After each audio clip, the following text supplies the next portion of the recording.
Well, Renee just used the word container, and that's that idea that the covenant is what we might psychologically call, it creates a holding.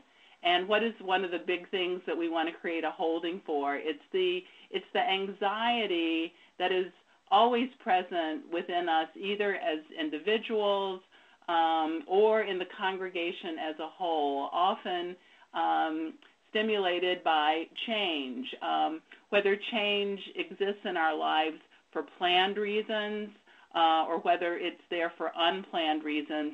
It's a constant. It's very much a constant in contemporary life, a faster rate of change.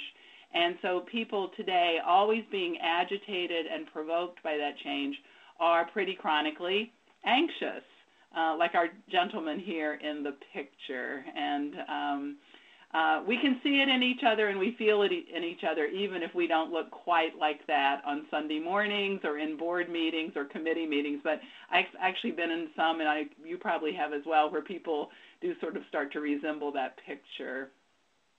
So anxiety is ever present.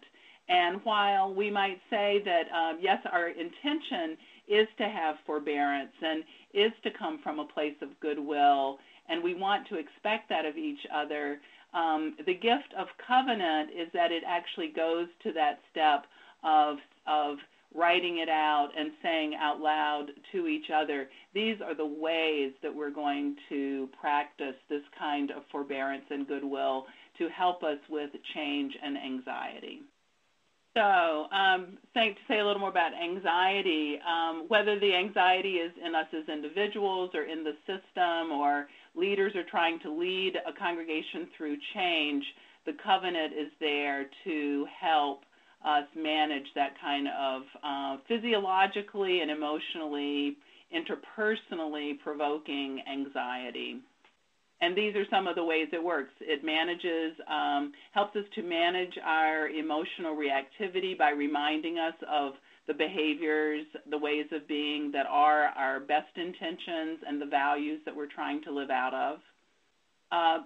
It helps us keep our focus on mission and goals, and this is especially helpful covenant for lay leaders when there is a mission and a set of goals to work with that are raising anxiety as change happens. The covenant can help remind us of the ways we want to be that help us keep the focus on our mission and goals and not become distracted into conflict in ways that aren't healthy. The other outcome of covenant is that it helps us maintain clear roles and clear boundaries. Those of you who've taken the Healthy Congregations training know that that clarity around boundaries is such an important piece of learning how to keep the emotional health of the congregation clear. And covenants also are a tool for being clear about how we will act with each other in ways that keep boundaries well managed. It also can help to keep communication on a healthy level when there's a lot of conflict and stress. Why? Because covenants tend to grow out of how people would like to be communicated with, and they state the values that will promote more thoughtful communication, more reflective communication, which we tend to move out of without those kind of prompts in the midst of conflict and stress.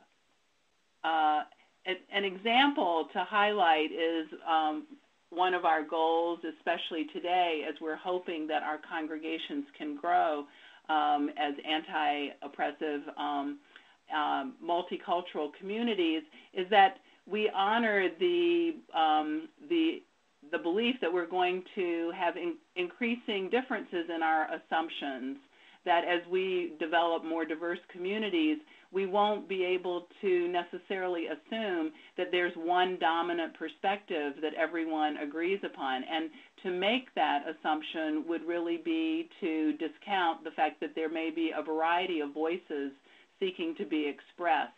So the more we follow through on our intention to grow in a multicultural way, the more important it is that those who participate in the community have voices together to create a covenant of agreement about how we would like to communicate with each other that will allow all voices to be heard and not just a dominant voice.